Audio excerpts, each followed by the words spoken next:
Hey guys, hope you're going well. I'm talking today about the Australian drama road trip movie, The Last Cab to Darwin. It's actually been a little while since I've gotten to review any Australian movies, but this is one that has really stood out to me this year as a really strong drama outback adventure. The story follows a taxi driver named Rex who is diagnosed terminally with cancer, and he's at the later stages of his life, and he just decides that he doesn't want to be a burden on the people around him as he descends further into his illness. So he unceremoniously packs up his entire life in a very matter-of-fact way, jumps in his taxi and begins the 3,000-kilometer drive up to Darwin to see this pro-euthanasia doctor. So this is where it becomes a road trip movie as Rex the taxi driver is making the last big drive of his life and meeting a bunch of really weird and colorful characters along the way as he makes different pit stops towards Darwin. For me, there are a lot of highlights in this movie that go beyond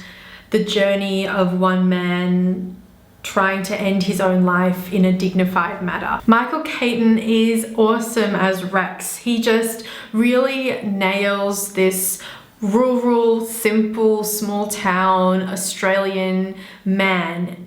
It's just, I know he reminds me of my grandpa pretty much straight up. He's like that kind of bloke. This is really a character-driven plot, and it's about getting to know Rex. Even though it seems like on the surface there isn't a lot to know about this guy. He seems like very black and white. This is just the way life is. This is just something you've got to do. But there's so much more to him. There's so much more to everybody. And as he gets to learn more about himself, we learn more about him. We're really immersed in the landscape, in the terrain of the Australian desert. And it is harsh and it is arid, but it is also really beautiful and captivating. There's something just really magical about the landscape, and this movie just captures it so well, like a road trip movie really should. Another cool thing is the way it deals with Indigenous characters, which I don't think I've ever really seen done in a movie before. The way that the Aboriginals are integrated at times, but really separated from the white Australians,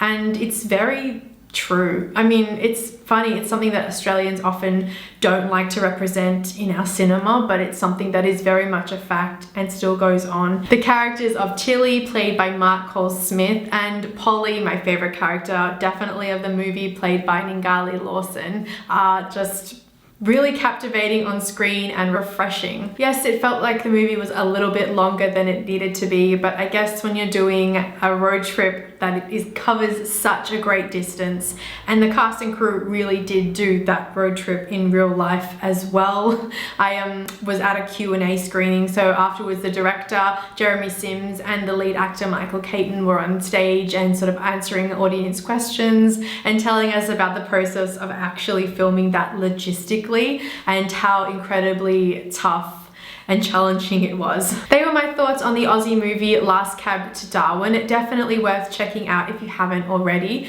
Thank you so much for watching. You can subscribe to my channel and keep up to date with my other movie and TV reviews, and I will talk to you guys soon. Bye.